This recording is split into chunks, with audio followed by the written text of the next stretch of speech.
Alrighty, so let's put this empirical rule on a normal curve.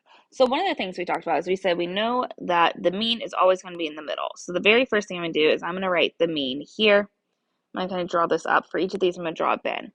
So the next curvature we said is going to be 1 standard deviation away. So this is going to be -1 standard deviation. This is going to be +1 standard deviation. And now we can look at the empirical rule. Well, the empirical rule says that from here to here, this has to be 68% of the data. But because it is symmetrical and I have two different bins, we know that these have to be the same amount. They have to add up to 68. So actually, each of these is 34% of the data. 34% of my data is going to be within one positive standard deviation, and 34 is going to be within one negative standard deviation. But now we can keep going. So if you look at the next bin, this is -2 standard deviations and +2 standard deviations. Well, here it's the 95%, but we know that that includes the 68. So I'm going to subtract out that 68. And that gives me 27%. So 27% of the data has to be here and here. So it's the same idea again that I have two chunks that we're adding. So I'm going to divide that 27 in half. And when I do, I get 13.5. So if I were to add up 13.5, 34, 34, and 13.5, I would get that 95%. We then have that third standard deviation. And we're not a lot further. So 99.7, we already did 95% of it. So 99.7 minus 95 is 4.7. And once again, we have the two areas. So when we divide that by 2, what we get is 2.35%.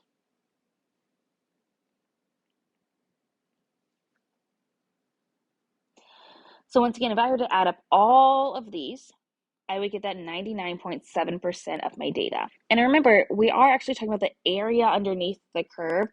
So it makes sense that this chunk is bigger because this is my largest number. 2.35 is a small number, so it makes sense that this little shape here is small. We're actually talking about how big is the shape overall that you're looking at to figure out what percent of the data falls there. But we're at 99.7. We're not actually done. We have 0.3 left to get to 100. And so once again, if we divide that by 2, that's what's on these far edges. So 0.15% of data is always going to fall with higher than 3 standard deviations or lower than 3 standard deviations on perfectly normal data. And perfectly normal data, like we said, doesn't always exist.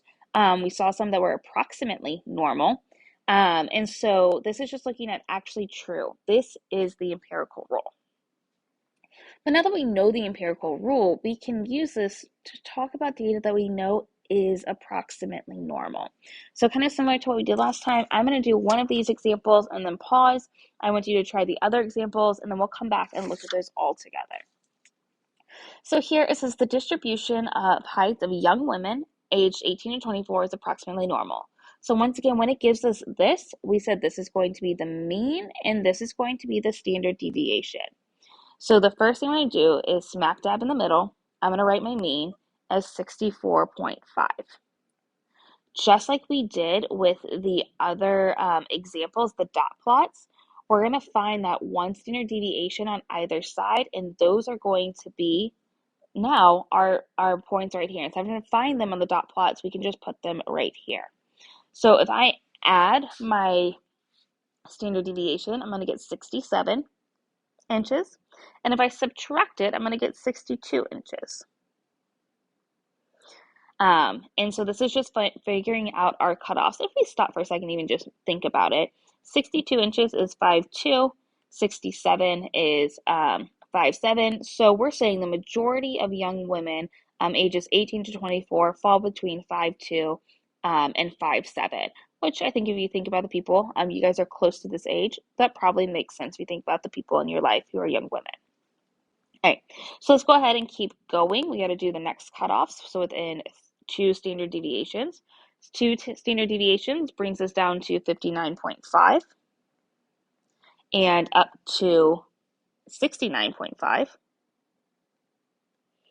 And then if we keep going down to the next ones, we are going to get 72 and 57. All right, so these are our cutoffs. Oops, I forgot a little line here. Okay, so this is just setting up our normal curve. All we've done is we have placed our mean in the middle, and then we did our standard deviations down and our standard deviations up. Now we can use the empirical rule to actually answer these questions. So the first one says, what percent of young women have heights greater than 67 inches? So you might know some things on my notation here. In order to do this, we're going to use P for percent and then put the rule.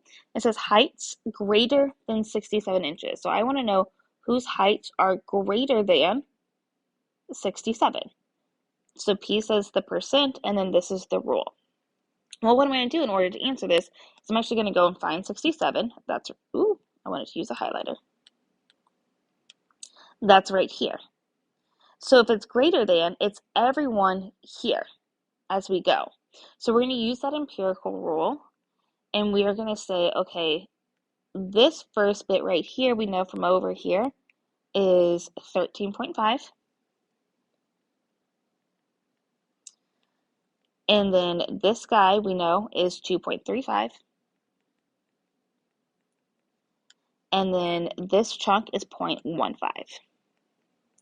And we can add all of those together to find out that the percent of young women who's taller than 67 inches or 5'7" is 16%. So if you are a young woman and you're taller than 6'7", you are in the 16% tallest people who fall in this category. Now you guys aren't quite 18 to 24 yet, but you're close. You're going to be there soon. So this is how we can use the normal curve to figure out what percent of people fall in a certain area of our data. All right, we can do another one. So I'm going to erase those two lines. The next one says what percent of people, once again, and now it's going to be between 62 and 72. So they're between 62 and 72 inches. So I'm going to do a similar thing. I'm going to find this cutoffs. Here's 62 and here's 72. And I'm going to add some of those pieces together. Well, notice that I have the entire first standard deviation bin. So I know that's going to be 68% of my data. And then we're going to have that 13.5 again and that 2.35. And we can add those up.